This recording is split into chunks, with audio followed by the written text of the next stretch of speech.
Assalamualaikum warahmatullahi wabarakatuh. Perkenalkan, saya Arum Anissa Fitri dari program studi akuntansi. Pada video kali ini, saya akan mempresentasikan tentang cara menghadapi pandemi COVID-19 sebagai seorang muslim.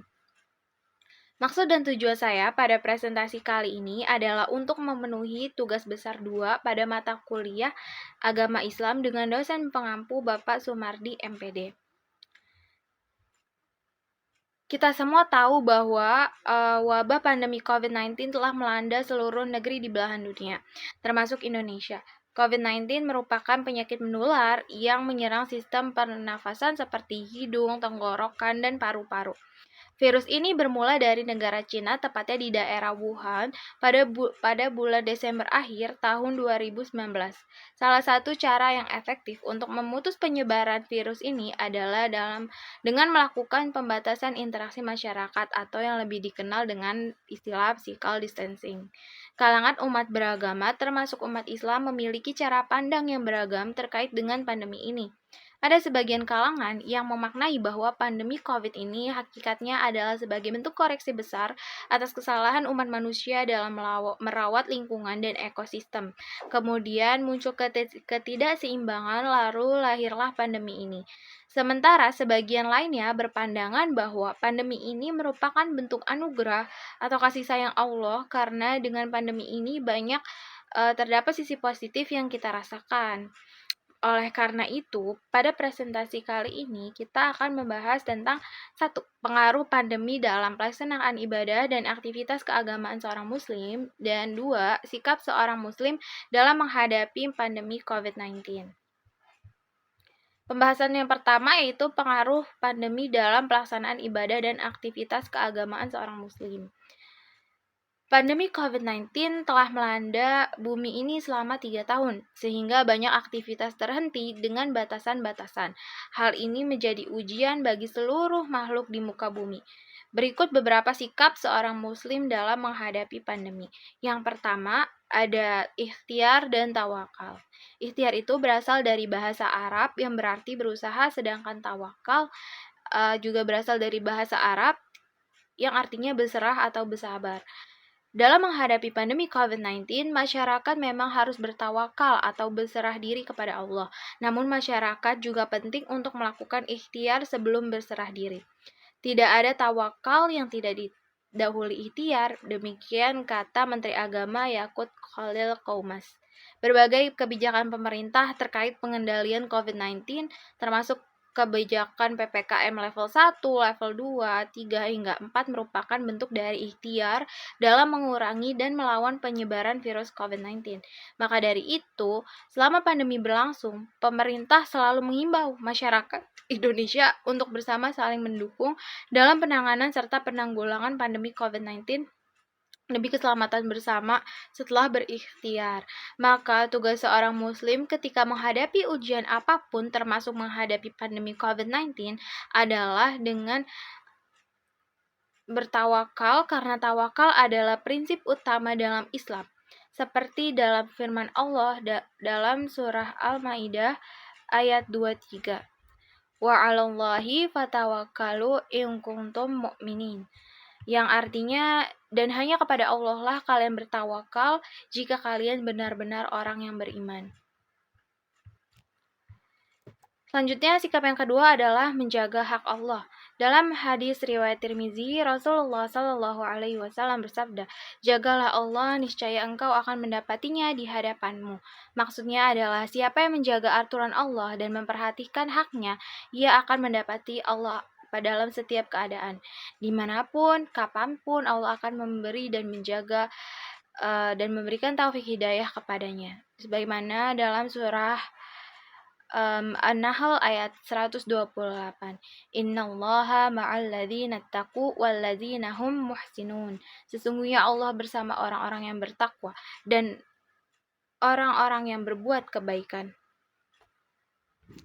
Pandemi ini merupakan musibah. Pada hakikatnya musibah adalah sebuah ujian bagi umat manusia untuk mengetahui kadar keimanan kita di hadapannya. Oleh karena itu, kita harus menjaga hak-hak Allah dalam situasi dan keterbatasan apapun, seperti menjalankan sholat 5 waktu, menunaikan puasa, bersedekah, berzikir, berdoa untuk meminta perlindungan, kesehatan, dan pertolongan kepada Allah. Nah, yang ketiga adalah patuh terhadap otoritas kesehatan. Islam mengajarkan betapa pentingnya kesehatan dan keselamatan.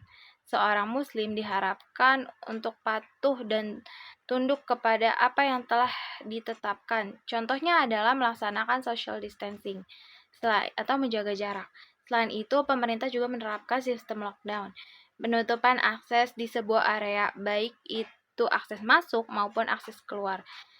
Hal ini juga pernah terjadi pada zaman Rasul, salah satunya yaitu pada saat terjadi wabah penyakit taun.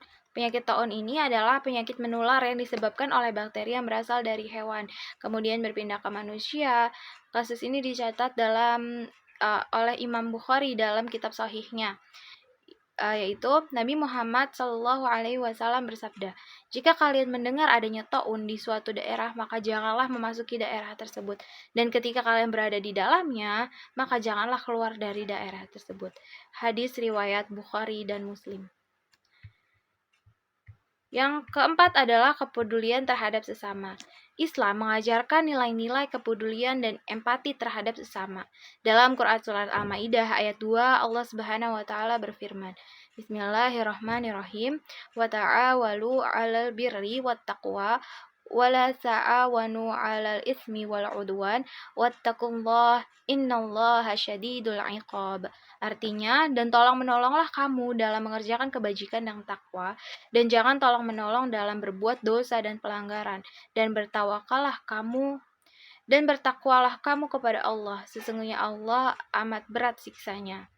Nah, selama pandemi ini, seorang muslim diharapkan untuk membantu mereka yang membutuhkan, baik secara finansial maupun dengan memberikan dukungan moral.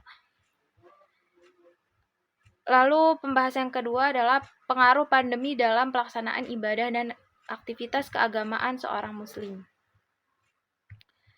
Pandemi COVID-19 merubah cara masyarakat dalam beraktivitas, termasuk dalam hal beribadah.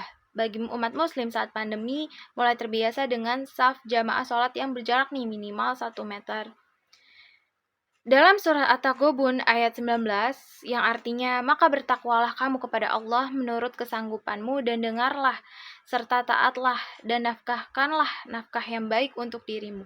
Dan barang siapa yang dipelihara dari kekikiran dirinya, maka mereka itulah orang-orang yang beruntung. Dapat dipahami dalam ayat tersebut, Allah memberikan keringanan untuk manusia dalam melaksanakan ibadah sesuai kemampuan yang kita miliki.